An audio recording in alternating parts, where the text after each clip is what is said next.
Coucou tout le monde, c'est Tulsa. Alors je vous retrouve aujourd'hui pour vous faire la revue du tarot des dragons que j'ai eu à l'échange donc sur le mur troc et vente à petit prix. Et donc je suis vraiment ravie d'avoir fait l'acquisition parce que déjà c'est un tarot que je voulais depuis longtemps, c'est un tarot qui se fait un peu rare à trouver maintenant. Il n'est pas rare, vous pouvez le trouver encore, mais disons à un prix raisonnable, il est rare à trouver, voilà. Donc il est édité aux éditions Lo Scarabeo. Et vous allez voir, il est vraiment très beau. Alors toujours pareil chez Lo Scarabeo, donc édité en plusieurs langues dont le français. Voilà, donc ça c'est l'ancienne version, enfin l'ancienne, des premiers tirages, en plus les premiers tirages de ce jeu. Donc ça lui donne une valeur encore plus importante. Vous voyez le livret, il s'ouvre comme ça. Voilà, maintenant les livrets ils font plus comme ça Lo Scarabeo. Ils les font en format livre, comme vous avez pu voir dans d'autres vidéos. Donc c'est un tarot qui date de 2006 et qui a été écrit par Manfredini, Toraldo, et les illustrations sont de Severino Baraldi. Alors donc on vous propose un tirage, les langues dispo pour ce tarot là, et donc on va aller directement au français. Donc on va nous expliquer un peu la structure de ce tarot, pourquoi il a été fait. Donc en fait on va retrouver le mythe du dragon dans diverses traditions à travers le monde, c'est-à-dire pour les Chinois, pour les Japonais et pour les peuples de l'extrême-orient et aussi pour les peuples européens, voilà, occidentaux on va dire plutôt. Voilà, donc on va retrouver un peu, vous allez voir plus tard dans les arcanes mineurs. Ensuite, donc vous avez la signification des cartes avec un petit mot, une petite phrase, un petit nom, une carte de la carte, et puis voilà, une phrase pour aller avec, et des petits mots-clés en bas. Donc pour l'interprétation, il faudra mieux utiliser les mots-clés plutôt que la phrase si vous n'avez pas de livre pour interpréter votre tarot. Voilà, et tout ça pour toutes les arcanes. Ensuite, pareil pour les mineurs. Alors, elles vont garder leur nom respectif, c'est-à-dire les coupes vont rester les coupes, les deniers, les bâtons, les épées également. Voilà, donc c'est pas, ça n'a pas été changé de ce côté-là. Pour les mineurs, donc, on va avoir la même chose, une petite phrase et juste des phrases ou un petit mot clé. Voilà, c'est assez succinct quand même. Et ensuite, comme tous les livrets, on va dire.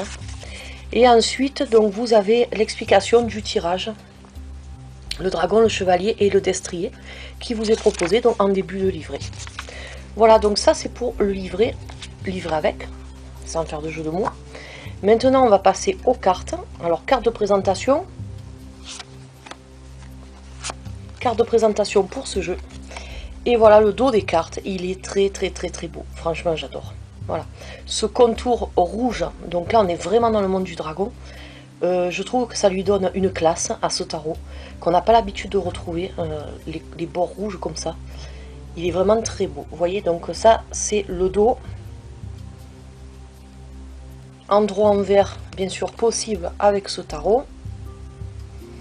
Je vous le montre comme ça vous voyez vraiment bien les illustrations car elles sont très belles. Voilà, j'adore ce tarot. Alors maintenant, s'il est toujours réédité, je ne sais pas si vous aurez exactement le même dos. Voilà, je ne sais pas parce que moi je sais que j'ai certains tarots Lo Scarabeo qui ont été réédités entre temps et les dos varient des premiers tirages qui étaient sortis. Donc après je ne peux pas vous assurer que ce sera le même dos. À mon avis je pense pas qu'il ait changé parce que bon, il est vraiment très beau. Mais vous savez, ça malheureusement on ne peut pas savoir. Alors donc on va commencer toujours pareil par les arcanes majeures. Voilà, et on commence donc le numéro de la carte, le fou, écrit en plusieurs langues. Voilà, alors là c'est un petit garçon sur un cheval qui, vous voyez, qui saute, qui a sauté d'une falaise et qui arrive qui tombe pas dans le vide. Voilà, on voit que c'est le petit guerrier avec son dragon au-dessus, en guise de petit chien. Donc on retrouve certains symboles qu'on peut retrouver dans le Rider-Waite classique. Donc à mon avis, il est assez, il est différent, attention, il est différent. Donc vous voyez le magicien, le battleur, donc il a son bâton, il a son bâton de magicien, son le dragon là, on voit, voilà, on a quelques petits repères qui nous font penser aux autres cartes du Rider-Waite. Donc, pour s'appuyer dessus, c'est quand même pas mal. La papesse, qui est assez originale.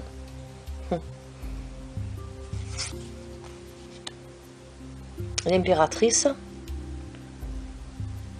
Donc là, on peut voir la mère nourricière. Donc voilà, on peut voir quelque chose qui nous fait penser un peu à quelque chose de maternel, on va dire. Par contre, j'ai pas vu les... dans l'autre, j'ai pas vu les coupes, les épées, les bâtons ne sont pas représentés.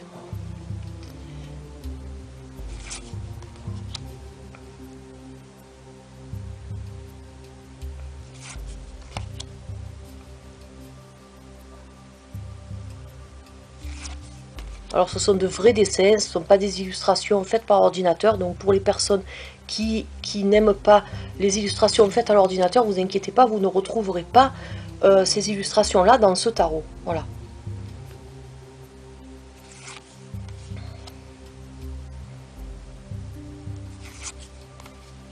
J'aime bien la carte de l'ermite, le dragon radin là, qui veille sur son magot. Voilà encore une représentation assez originale de l'ermite.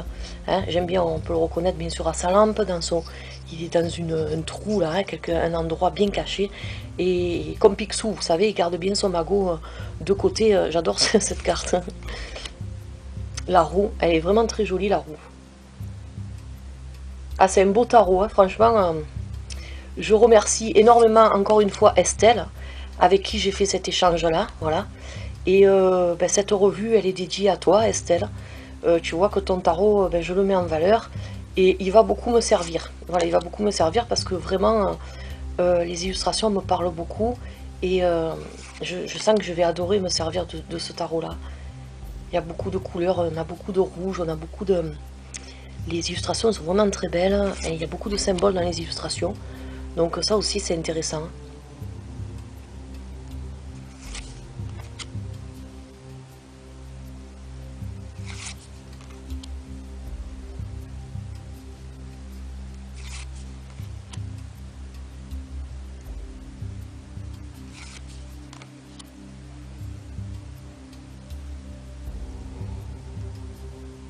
D'habitude, on a toujours un loup qui, sur la carte de la lune, qui hurle à la lune. Ben là, on a un dragon. Ben pourquoi pas, hein, puisque c'est le tarot des dragons. Donc, d'un côté, c'est assez logique. Et, mais j'aime bien, il est vraiment très beau. Donc, moitié dragon, moitié animaux de la préhistoire aussi, les lézards hein, qui ont existé. Donc, je trouve ça assez sympa.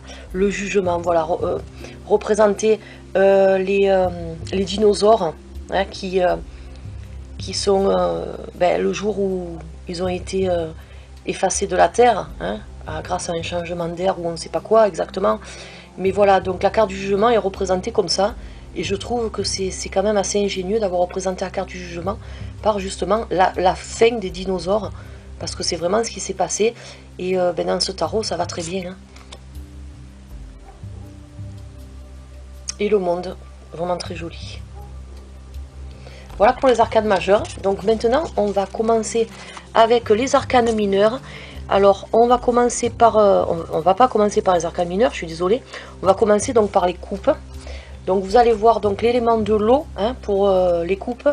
Le bord ne change pas, on va garder toujours le bord rouge. Là, il n'y a rien qui change de ce côté-là.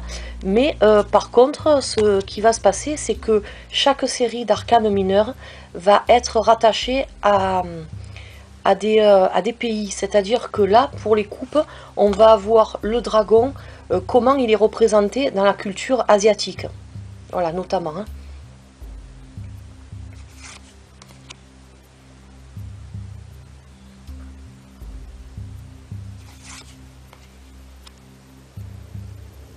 Donc vous voyez, voilà, on voit que ce sont des asiatiques. Donc là, on va retrouver tout ça. Vous voyez, l'architecture des bâtiments. Et après, on va changer un peu... on va faire un peu le tour du monde, en fait, avec les arcanes mineures. Et je trouve que c'est assez sympa.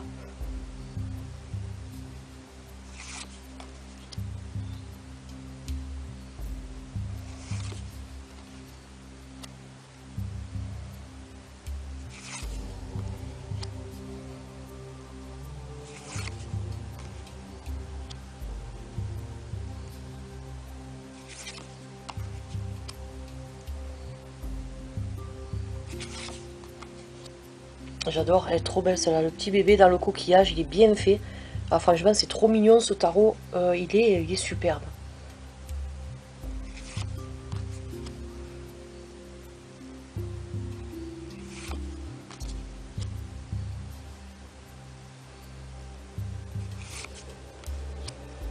Et donc le roi de coupe pour la dernière carte.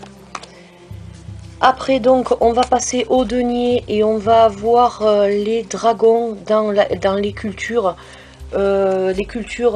Amérique du Sud, amérindiens, voilà. Donc vous voyez, donc on voit des canyons, donc là on voit qu'on est plus dans le côté américain, tout ce qui est Inca, voilà, toutes ces civilisations-là de l'Amérique, notamment l'Amérique du Sud. Voilà. Alors je sais pas vraiment quel pays, mais c'est plus un côté américain, hein, on va dire.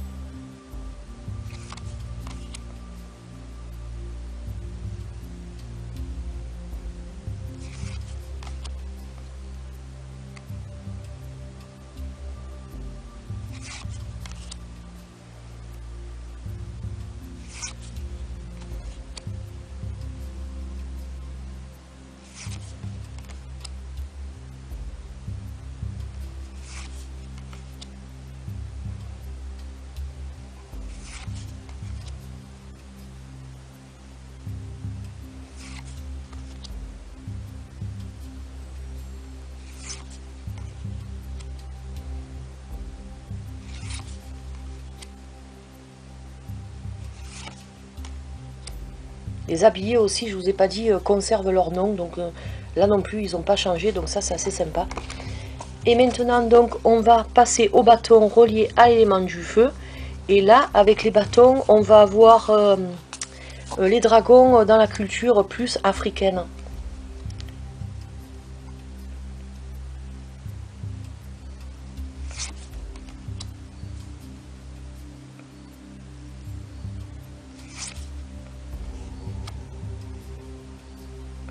J'aime beaucoup cette idée d'avoir fait un peu le tour du monde avec les arcanes.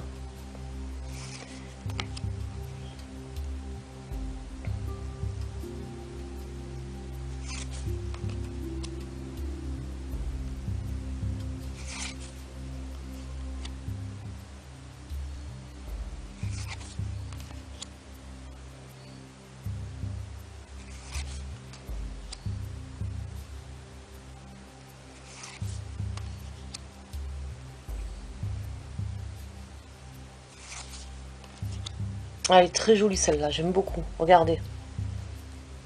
La tendresse qu'il a dans le regard avec le petit bébé. Alors vous voyez, il n'y a pas que des dragons, comme je vous disais tout à l'heure, il y a aussi des dinosaures, hein, puisque on les appelle vulgairement des fois les dragons. Voilà, donc c'est un beau tarot hein, qui nous rappelle un peu l'histoire de notre planète. Hein. Voilà. Celle-ci aussi, elle est très jolie. Elles sont vraiment magnifiques. Hein. Je sais pas ce que vous en pensez, mais moi j'adore. Et enfin, la dernière série, les épées. Donc là, on va plus avoir les dragons dans la culture occidentale. Et c'est parti donc avec l'as. Vous voyez, chaque fois le décor derrière représente un peu la région, on va dire, qui est représentée par la suite concernée.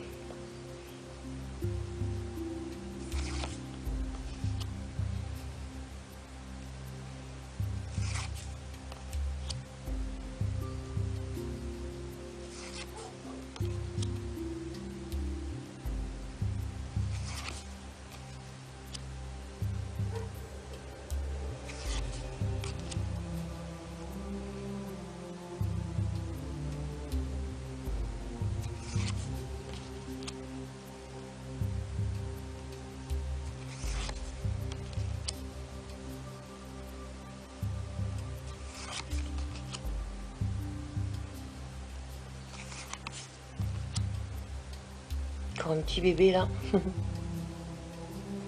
sont bien faits quand même, hein. Ils sont vraiment très bien dessinés.